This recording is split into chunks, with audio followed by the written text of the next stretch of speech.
Hello students, welcome to this video. Student, in the previous video we have done all about electric potential and we have also done some problems based on electric potential. Now in this video we will discuss about relation in electric field and electric potential. तो बच्चों, जैसा कि मैंने पिछले video के आखिरी में आपसे बोला था कि वर्क पावर एनर्जी का चैप्टर रिवीजन करके आना क्लास 11th का। तो कुछ बच्चों ने किया भी होगा रिवीजन, बट उन बच्चों के लिए जिन्होंने रिवीजन नहीं किया है, तो मैं ये उम्मीद करता हूं कि मैक्सिमम स्टूडेंट्स ने रिवीजन नहीं किया होगा। तो उन बच्चों के लिए मैं थोड़ा सा यहाँ पे क्लास 11th में ले चलना चाहता हूँ आपको, वर्क एनर्जी वाले चैप्टर में। बच्चों, वहां मैंने बताया था आपको कि वर्क डन और पोटेंशियल एनर्जी में एक रिलेशन होल्ड होता है, और वो क्या होता है मेरे बच्चों? Change in potential energy equal to negative of work done. याद है? और ये रिलेशन बच्चों सिर्फ और सिर्फ कंजर्वेटिव फोर्स के लिए वैलिड होता है। Means change in potential energy is equal to negative of work done by conservative force. ठीक है बच्चों? तो ये रिलेशन सिर्फ और सिर्फ कंजर्वेटिव फोर्स के लिए वैलिड होता है। और यहां जो हम डील कर रहे हैं बच्चों, वो इलेक्ट्रोस्टैटिक फोर्स के साथ हम डील कर रहे हैं। भाई, ये जो सारे टर्म्स मैंने यहाँ पे लिखे, इलेक्ट्रिक फील्ड और इलेक्ट्रिक पोटेंशियल, ये सारे टर्म किससे रिलेटेड हैं? इलेक्ट्रोस्टैटिक फोर्स से रिलेटेड। और इलेक्ट्रोस्टैटिक फोर्स कैसा फोर्स है मेरे बच्चों? Conservative force. That's why this relation is also valid for electrostatic force. Means इस रिलेशन का इस्तेमाल करके बच्चों, इस एक्सप्रेशन का इस्तेमाल करके हमें इलेक्ट्रिक फील्ड और इलेक्ट्रिक पोटेंशियल के रिलेशन के बारे में हमें पढ़ना है। ठीक है बच्चों? तो आप देखोगे कि मैं कैसे क्लास 11th के कॉन्सेप्ट से इनमें रिलेशन को आपको समझा दूंगा। ठीक है? तो ध्यान देंगे बच्चे, delta U is equal to minus of work done by force. ये बच्चों हो गया U final minus U initial, और ये आप लिखते हो integration F dot D R. अगर बच्चों मैं माइनस को इधर कर दूं तो यहां हो जाएगा ये U initial minus U final is equal to F dot D R. तो शायद आपको, जिन बच्चों ने नहीं रिवीजन किया होगा, उनको शायद ये रिलेशन याद आ रहा होगा। ठीक है बच्चों? अच्छा, बेसिकली ये जो रिलेशन है वो आता कैसे है, जरा ध्यान से देखेंगे। du is equal to minus of D W. अब डी डब्ल्यू बच्चों क्या होता है? F dot D R. ठीक है भाई, डी डब्ल्यू जो है वो क्या होता है? F dot D R. तो अभी थोड़ी देर के लिए मैं एफ और डी आर का डायरेक्शन सेम ले रहा हूं, मीन्स दोनों के बीच का जो एंगल है उसको मैं जीरो ले रहा हूं। तो बच्चों यहां से डी यू की वैल्यू आ जाएगी माइनस एफ डी आर। ठीक है? तो बच्चों यहां से एफ की वैल्यू क्या आएगी? यहां पे लिखते हैं, एफ की वैल्यू मेरे बच्चों आ जाएगी minus D you by D r. ये देखिए, तो यहां बच्चों ये जो फोर्स की वैल्यू है, ये जो एक्सप्रेशन है फोर्स का, वो फोर्स का स्केलर है। मतलब फोर्स का scalar form in the sense force का मैग्नीट्यूड का एक्सप्रेशन है कि we can find out magnitude of force using this expression. Means अगर मैं पोटेंशियल एनर्जी को आर के रेस्पेक्ट में डेरिवेट कर दूं और उसमें माइनस लगा दूं बच्चों, तो वो किसका वैल्यू आ जाएगा? फोर्स के मैग्नीट्यूड का वैल्यू। क्लियर है? अगर मैं इस एक्सप्रेशन का वेक्टर रूप लिखूं तो कैसे हम लोग लिखते थे, याद करिए। अगर मैं बात करूं एक्स डायरेक्शन के फोर्स की, अगर मैं एक्स डायरेक्शन के फोर्स को सिर्फ कंसीडर करूं, तो यहां से बच्चों हो जाएगा ये F X is equal to minus और del U by del X होगा। अब ये डेल क्या है? अभी मैं आता हूं डेल पे। तो ये तो बच्चों हो गया एक्स डायरेक्शन के फोर्स का मैग्नीट्यूड का एक्सप्रेशन। और अगर मुझे इसको वेक्टर फॉर्म देना है बच्चों, तो वो क्या हो जाएगा? F X vector is equal to minus del U by del X I cap. भाई याद कीजिए वेक्टर के कॉन्सेप्ट को कि किसी भी मैग्नीट्यूड में या अगर किसी भी क्वांटिटी का हमें मैग्नीट्यूड दिया होता था और उस क्वांटिटी का वेक्टर रूप अगर लिखना होता था, अगर वो वेक्टर है तो कैसे लिखते थे, उसके मैग्नीट्यूड में हम उसका यूनिट वेक्टर का हम मल्टीप्लाई कर दे रहे थे। तो बच्चों ये जो मैं चर्चा कर रहा हूं, ये जो मैग्नीट्यूड हमने निकाला वो एक्स डायरेक्शन में निकाला फोर्स का, तो एक्स डायरेक्शन का यूनिट वेक्टर क्या होता है मेरे बच्चों, आई कैप होता है। सिमिलरली अगर हम बात करें वाई डायरेक्शन की बच्चों, तो एफ वाई की वैल्यू हो जाएगी minus del U by del Y J cap. और जेड डायरेक्शन की अगर बात की जाए बच्चों, तो एफ जेड इक्वल टू हो जाएगा minus del U by del Z के कैप। बात समझ में आ रही है? और अगर हमें नेट फोर्स लिखना है मेरे बच्चों, तो ये हो जाएगा एफ एक्स एफ वाई और एफ जेड का वेक्टर सम। बात समझ में आ रही है? अब इनकी वैल्यूज आप वहां से रख दो, तो ये हो जाएगा बच्चों minus del U by del X I cap minus del U by del Y, दिख रहा है ना आपको, J cap minus del U by del Z के कैप। ये हो जाएगा मेरे बच्चों नेट फोर्स की वैल्यू। अब यहां जो डेल का सिग्निफिकेंस है वो है पार्शियल डेरिवेटिव से। ये जो मैंने डेल बनाया ये है पार्शियल डेरिवेटिव। मैं पार्शियल डेरिवेटिव क्यों यूज किया, क्योंकि बच्चों जो एक्स डायरेक्शन को हम कंसीडर जब करेंगे, जब हम यहाँ एक्स को रेस्पेक्ट में हम डिफरेंशिएट कर रहे हैं अपने पोटेंशियल एनर्जी को, तो वाई और जेड को हमें क्या करना पड़ेगा, कांस्टेंट कंसीडर करना पड़ेगा। और वाई के रेस्पेक्ट में जब हम डिफरेंशिएट कर रहे हैं तो एक्स जेड को कांस्टेंट की तरह ट्रीट करना पड़ेगा। सिमिलरली जब जेड के रेस्पेक्ट में हम डिफरेंशिएट कर रहे हैं तो एक्स वाई को एज अ कांस्टेंट ट्रीट करना पड़ेगा। बात समझ में आई मेरे बच्चों?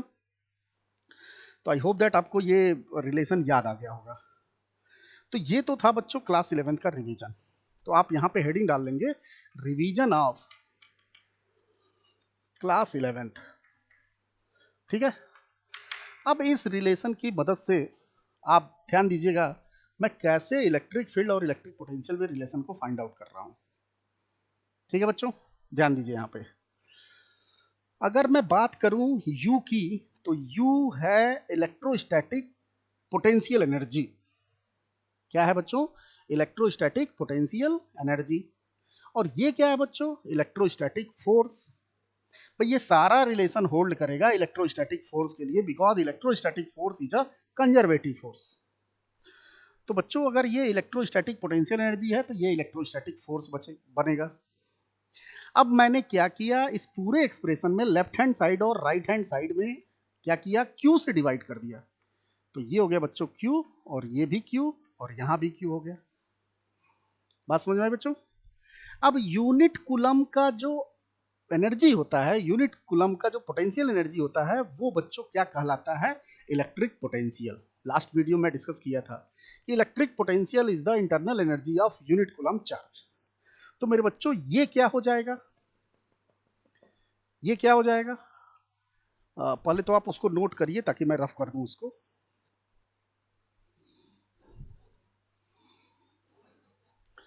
ये हो जाएगा मेरे बच्चों VI, और ये हो जाएगा बच्चों VF, और यहां हो जाएगा, ये ध्यान दीजिए ये क्या है, फोर्स पर यूनिट चार्ज।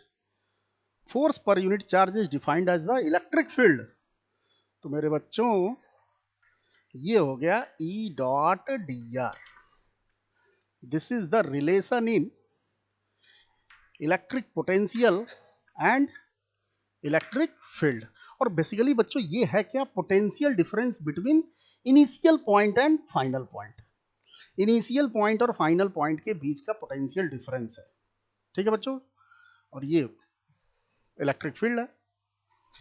कहीं कहीं इसको ऐसे लिखा गया है, भाई अगर आप माइनस से दोनों साइड मल्टीप्लाई कर दो तो ये VF माइनस VI होगा, और यहां हो जाएगा माइनस E डॉट dr। बात समझ में बच्चों? तो आई होप दैट ये आपको समझ में आ गया होगा कि ये रिलेशन आया कैसे। तो इसका बेसिक जो जड़ है, बेसिक कॉन्सेप्ट जो है वो क्या है, क्लास 11th का, इसलिए मैं बोला था आपसे क्लास 11th रिवीजन करके आना। ठीक है बच्चों, तो ये तो हो गया potential difference using electric field find out करना। अब अगर मुझे इलेक्ट्रिक फील्ड फाइंड आउट करना है यूजिंग पोटेंशियल से, तो उसको हम कैसे निकालेंगे, तो ये देखिए यूजिंग दिस एक्सप्रेशन, आप इस एक्सप्रेशन में Q से डिवाइड कर दो, तो ये Q, यहां भी Q, ये भी Q, और ये बाई Q हो जाएगा। बात समझ में आ रहा बच्चों? और ये क्या हो जाएगा भाई, ये क्या बनेगा, ये बनेगा मेरे बच्चों electric field, this is the electric field.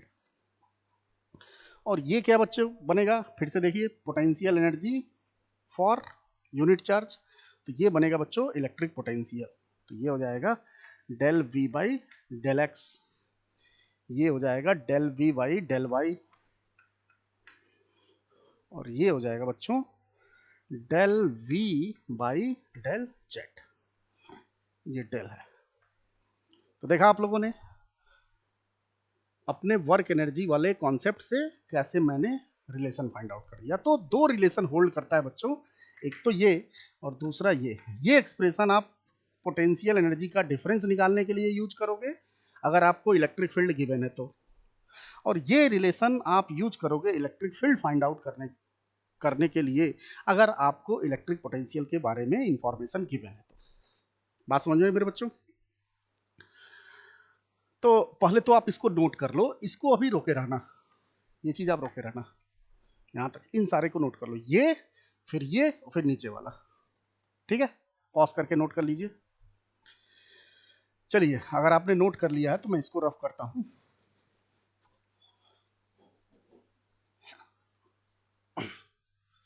यहां देखो बच्चों, अगर हम बात करें इस रिलेशन की और Q से दोनों साइड डिवाइड कर दें तो ये बन जाएगा बच्चों इलेक्ट्रिक फील्ड और ये बन जाएगा इलेक्ट्रिक पोटेंशियल।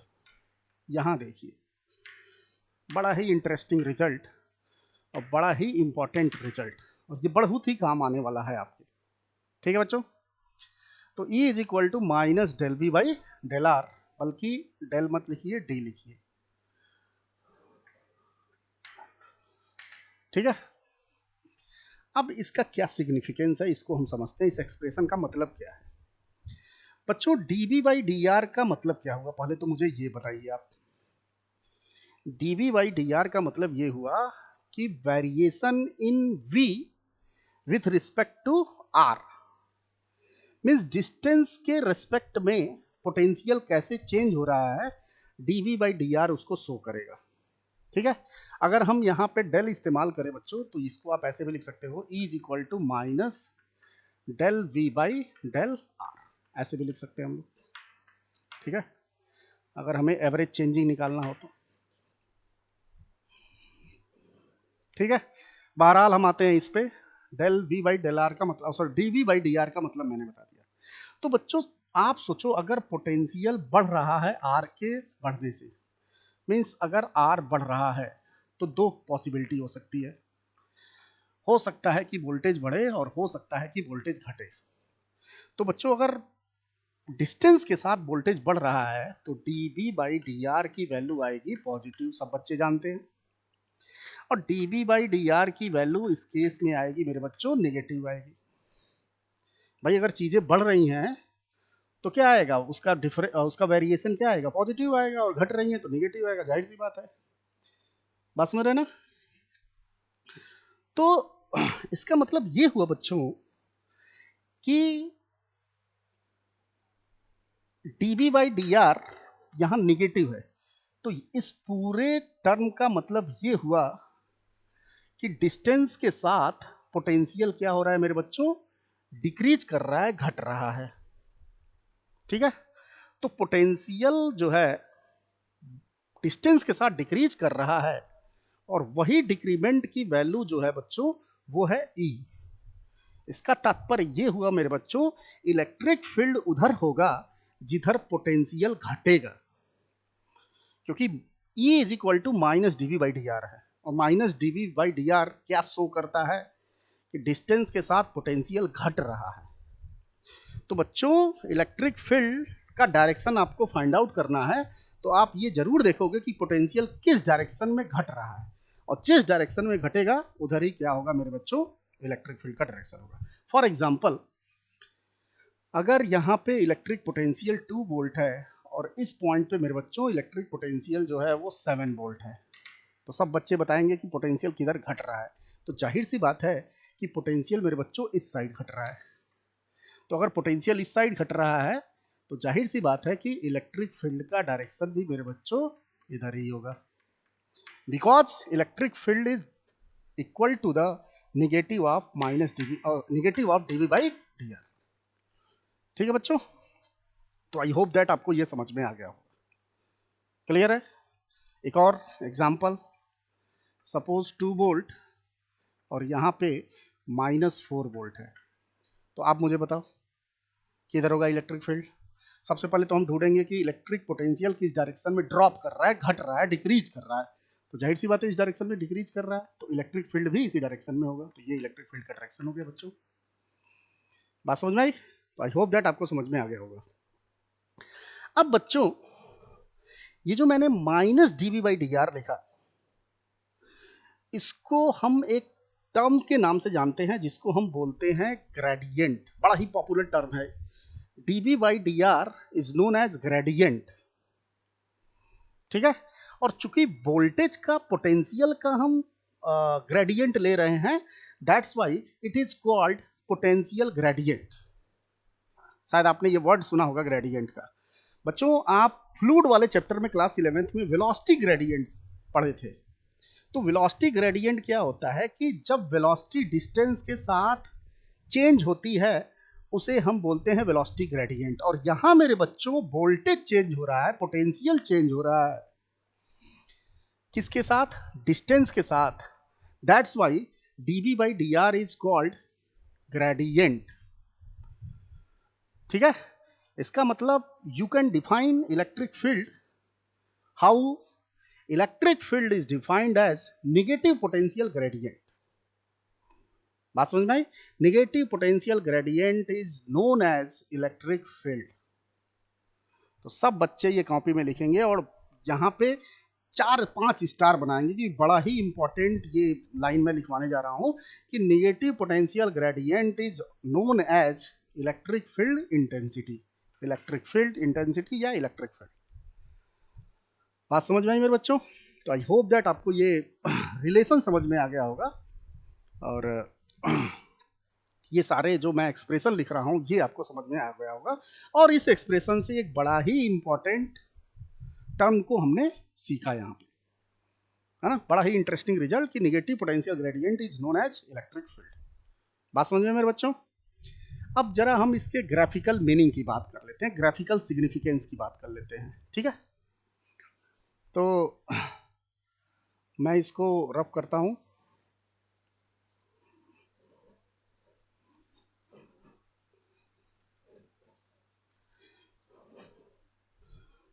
तो बच्चों मैंने लिखा E is equal to -dV/dr।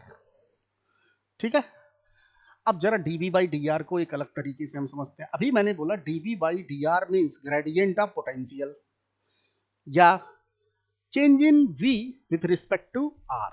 और अगर मैं इसका ग्राफिकल मीनिंग पूछूं मेरे बच्चों, तो इसका जो ग्राफिकल मीनिंग होगा, this is the slope of VR graph. भाई अगर आपको VR ग्राफ दिया है, सपोज ये R है, ये V है ना, और ग्राफ ऐसे दिया हुआ है, और मैं पूछूं इस पॉइंट पे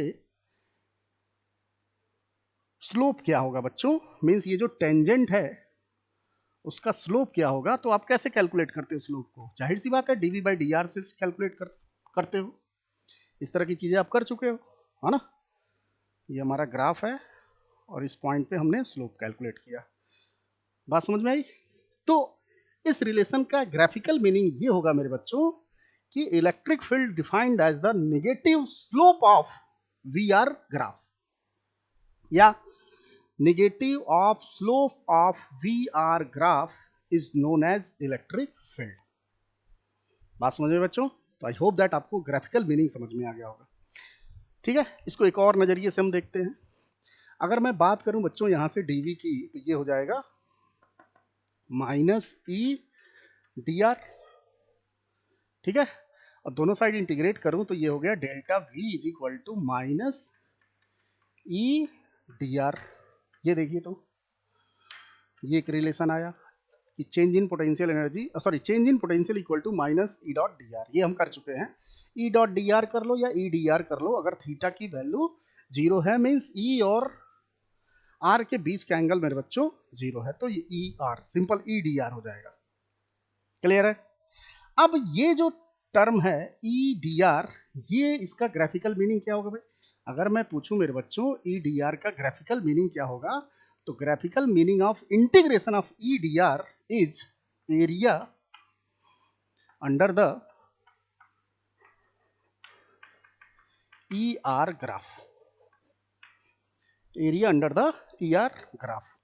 बच्चों, अगर हमारे पास आर और ई का ग्राफ दिया है, सपोज ऐसे दिया है, तो आप इस पॉइंट और इस पॉइंट के बीच अगर आपको डेल्टा वी कैलकुलेट करना है मेरे बच्चों, तो इस पॉइंट पे ये जो ग्राफ है, ये जो कर्व है, कितना एरिया कवर कर रहा है, this area gives the potential difference between two points. है, सपोज ये पॉइंट 1 है और ये पॉइंट 2 है। ठीक है, तो इन दोनों के बीच का जो पोटेंशियल डिफरेंस होगा बच्चों, वो कैसे फाइंड आउट करेंगे? आप इन दोनों पॉइंट के बीच का एरिया अंडर द कर्व आप निकाल लो और उसमें क्या लगा दो? माइनस लगा दो। ठीक है, तो जाहिर सी बात है बच्चों, पोटेंशियल डिफरेंस की वैल्यू आप निकाल लोगे। बात समझ में आई? तो आई होप दैट आपको इसका रिलेशन समझ में आ गया होगा, और ग्राफिकल मीनिंग, इसके रिलेशन का ग्राफिकल मीनिंग क्या है, ये आपको समझ में आ गया होगा बच्चों। तो अभी आप इतना करो, नेक्स्ट वीडियो में ये जो मैंने रिलेशंस बताए, इन पे बेस्ड कुछ प्रॉब्लम, इसके ग्राफिकल मीनिंग पे बेस्ड कुछ प्रॉब्लम को मैं सॉल्व करवाऊंगा, और वो जब आप वीडियो देखोगे तो आपको और अच्छे से फील होगा, मतलब एकदम फीलिंग आ जाएगी कि यार हाँ, ये रिलेशन होता है इलेक्ट्रिक फील्ड और इलेक्ट्रिक पोटेंशियल में। बात समझ में बच्चों? तो आज के लिए इस वीडियो में बस इतना ही, और नेक्स्ट वीडियो में हम इस पे बेस्ड कुछ प्रॉब्लम को सॉल्व करेंगे। तो थैंक यू वेरी मच।